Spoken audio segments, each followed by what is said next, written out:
करोड़ों रुपये उठाने के आए एक भ्रष्टाचार का एक सोची समझी साजिश। करोड़ों रुपये प्रधानमंत्री जन आरोग्य योजना से उस अस्पताल ने उठा लिए। वहां पे कोई अपनी पत्नी को दिखाने गया था, उस पति को पकड़ लिया कि तुम्हारे हार्ट में प्रॉब्लम दिख रही है। कि ये तो बार बार करके करोड़ों रुपये इन्होंने प्रधानमंत्री जन आरोग्य योजना से ले लिए हैं और जिनको कोई ज़रूरत नहीं। ऐसे लोगों को एंजियोप्लास्टी, एंजियोग्राफी करके पैसे उठाने का षड्यंत्र चल रहा था। सरकार की जिम्मेवारी थी उसी वक्त अगर इस अस्पताल के ऊपर कार्यवाही हो जाती तो दूसरा हादसा नहीं होता। अस्पताल में जो मेन एक्यूज्ड है वो फॉरेन में फुर्र हो गया, वो भाग गया है। सीबीआई की जांच यहां पे करवाइए आप। ખ્યાતિ હોસ્પિટલનો જે મામલો છે એ ગુજરાત પૂરતો સીમિત હતો, પણ બે લોકોના મોત પછી પણ કંઈ નથી થયું એવી રીતના પરિસ્થિતિ આખી થઈ ગઈ છે.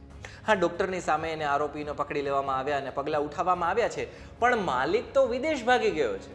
એમને કોણ પકડશે? માલિક વિદેશ ભાગતો હતો ત્યારે પણ ગુજરાતની સરકાર અને ગુજરાતની પોલીસ શું કરી રહી હતી એ પણ એક સવાલ છે. જો કે આખો મામલો હવે ખાલી ગુજરાત પૂરતો સીમિત નથી રહ્યો, કારણ કે આ મામલો પહોંચી ગયો છે સંસદમાં. બે લોકોના મોત થયા છે કારણ કે રાજ્યસભાના જે સાંસદ છે શક્તિસિંહ ગોહિલ, એમણે સંસદના પટલ ઉપર આખી વાત રાખી છે.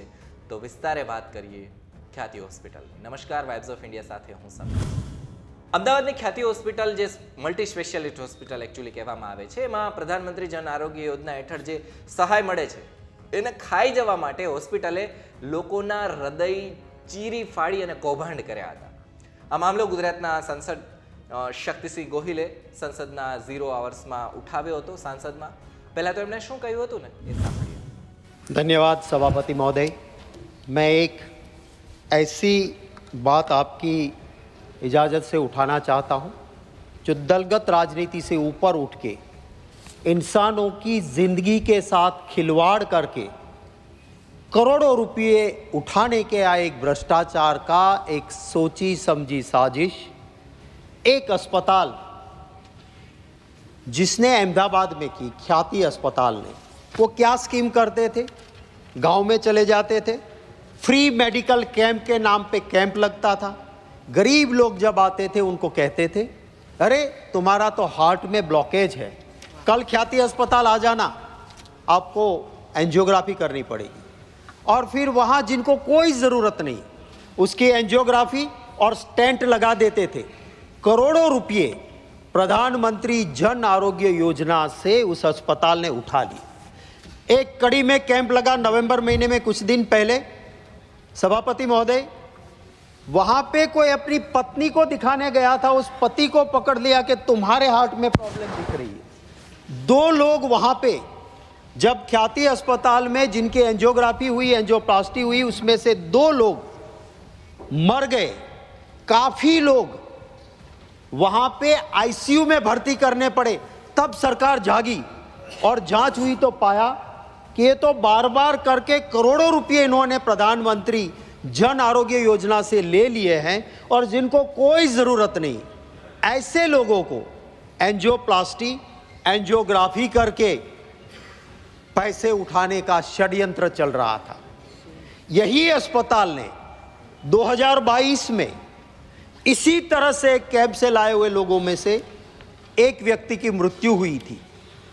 सरकार की जिम्मेवारी थी उसी वक्त अगर इस अस्पताल के ऊपर कार्यवाही हो जाती तो दूसरा हादसा नहीं होता। आज सर काफ़ी लोगों ने जान गंवाई।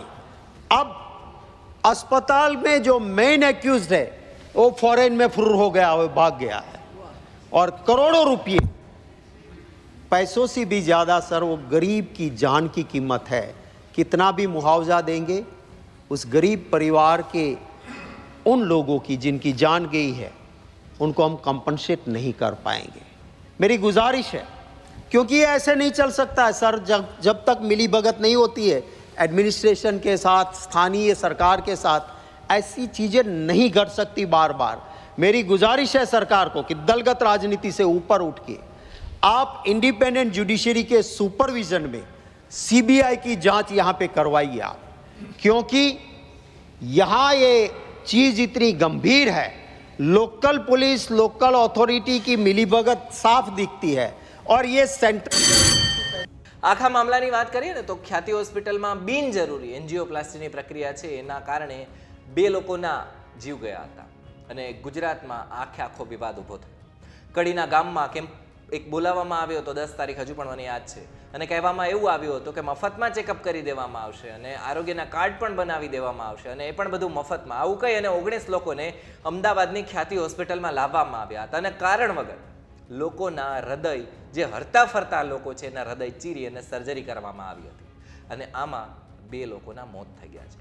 આ મામલે કડકમાં કડક પગલાં ભરવામાં આવે અને કાયદેસરની કાર્યવાહી કરવામાં આવે એવી ગુજરાતના સાંસદ શક્તિસિંહ ગોહિલે માંગ કરી છે. આ કાંડ હોસ્પિટલની જે અંદર થયો છે એમાં આપણા આરોગ્ય તંત્ર જે છે એની નિષ્ફળતા ચોખ્ખી દેખાઈ આવે છે. સરકારી હોસ્પિટલ જે રીતના સારી રીતના ચલાવવી જોઈએ એ રીતના સરકાર ચલાવી નથી શકતી અને એના જ કારણે લોકોને ન છૂટકે ખાનગી હોસ્પિટલની અંદર જવું પડે છે. અને ખાનગી હોસ્પિટલમાં શું થાય છે? આવી રીતના કાંડ થાય છે અને વધારે રૂપિયા આપી અને લોકોને સર્જરી કરાવવી પડે છે. લોકોને પોતાના ખિસ્સામાંથી વધારે રૂપિયા શા માટે આપવા પડે છે?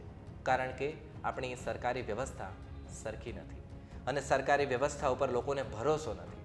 સરકારી વ્યવસ્થાની અંદર એટલા હોસ્પિટલમાં ડૉક્ટર્સ નથી, નર્સનો સ્ટાફનો અભાવ છે અને એના કારણે આવા બનાવો છે બને છે. સરખી રીતના આપણી સરકારી હોસ્પિટલ જે છે એ કામ નથી કરી શકતી અને ન છૂટકે લોકોને ખાનગી હોસ્પિટલમાં જવું પડે છે અને ખાનગી હોસ્પિટલમાં શું થાય છે?